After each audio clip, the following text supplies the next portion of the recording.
கர்த்தருடைய பரிசுத்த நாமத்திற்கு ஸ்தோத்திரம் உண்டாவதாக.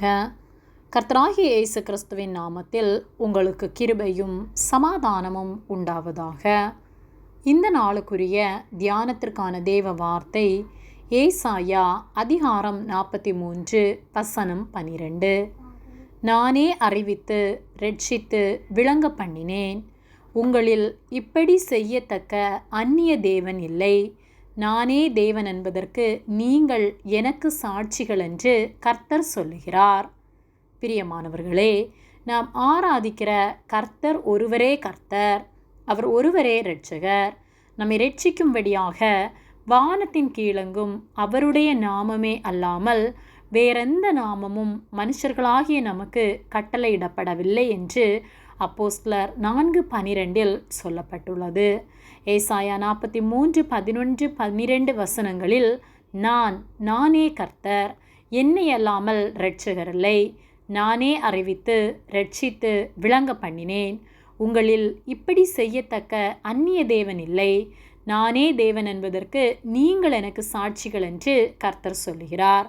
பாவிகளாகிய நம்மை இரட்சிக்கும்படியாக கர்த்தர் மனிதனாய் இந்த உலகத்தில் வெளிப்பட்டு நம்முடைய பாவங்களை அவர் சுமந்து நம்மை அவருடைய இரத்தத்தினால் கழுவி இரட்சித்துள்ளார். அவருடைய பிள்ளைகளாகிய நாமே அவருக்கு சாட்சிகளாய் இருக்கிறோம். ஏனெனில் நாம் அந்த விலையேற பெற்ற இரட்சிப்பை அவர் மூலமாய் அவருக்குள் பெற்றிருக்கிறோம். ஆகவே அவருடைய பிள்ளைகளாகிய நாம் அவருக்கு என்றென்றும் சாட்சியுள்ள வாழ்க்கை வாழ வேண்டும். ஆனால் நாம் சாட்சி உள்ளவர்களாய் அவரே இரட்சகர் என்பதை வெளிப்படுத்தி வாழ்கின்றோமா என்பதை சிந்தித்து பார்க்க வேண்டும். அவருடைய விலையேற பெற்ற இரத்தத்தினால் கழுவி சுத்திகரிக்கப்பட்ட நாம் பெற்றுக்கொண்ட இரட்சிப்பை கரைப்படுத்தாமல் பரிசுத்தமாய் வாழ்ந்து கொண்டிருக்கின்றோமா? அல்லது இரட்சிப்பின் வஸ்திரத்தை கரைப்படுத்தி கர்த்தருடைய நாமத்தை பிறர் தூஷிக்கிற வகையில் வாழ்ந்து கொண்டிருக்கின்றோமா? நம்முடைய வாழ்க்கை எப்படிப்பட்டதாக இருக்கிறது என்பதை சிந்தித்து பார்க்க வேண்டும். நாமும் பாவம் செய்து பிறரையும் பாவத்திற்குள்ளாக நடத்தி வாழ்கின்றோமா? அல்லது பாவம் செய்கிற ஆத்துமாக்களை நம்முடைய வாழ்க்கையின் மூலமாக ஆதாயப்படுத்தி இரட்சகராகிய அவரை நம் மூலமாக பிரஸ்தாபப்படுத்தி வாழ்கின்றோமா என்பதை சிந்தித்து பார்ப்போம். நம்மிடத்திலே சீர்படுத்த வேண்டிய குணங்கள் காணப்படுமானால் ஒவ்வொரு நாளும் கர்த்தரிடத்திலே அதை அறிக்கை செய்து அவருடைய உதவியோடு நம்முடைய குறைவுகளை மேற்கொண்டு அவருக்குள் நிறைவாக்கப்பட்டவர்களாய் அநேகருக்கு சாட்சிகளாய் வாழ்ந்து கர்த்தருடைய நாமத்தை மகிமைப்படுத்துவோம்.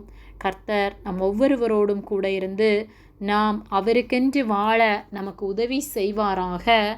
ஆமேன். ஜெபம். எங்களை அதிகமாக நேசித்து வழிநடத்தி வருகிற எங்கள் அன்பின் பரிசுத்த பிதாவே, இந்த நாளையும் நாங்கள் காணும்படியாக நீர் எங்களுக்கு ஜீவனை தந்த உம்முடைய அன்பிற்காக நாங்கள் உமக்கு நன்றி செலுத்துகின்றோம்.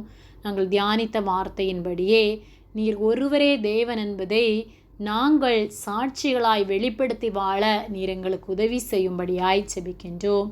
நீர் எங்களுக்கு செய்த எல்லா நன்மைகளுக்காகவும் நன்றி செலுத்துகின்றோம். ஒவ்வொரு நாளும் உம்முடைய நாமத்தை பிரஸ்தாபப்படுத்தி அநேகருக்கு சாட்சிகளாய் வாழ நீர் எங்களுக்கு உதவி செய்வதற்காக நன்றி செலுத்துகின்றோம். எங்களை உம்முடைய கரத்திலே தாழ்த்தி ஒப்பு கொடுக்கின்றோம். இயேசுவின் நாமத்தில் ஜெபிக்கின்றோம் பிதாவே. ஆமேன். கர்த்தர் உங்களை ஆசீர்வதிப்பாராக.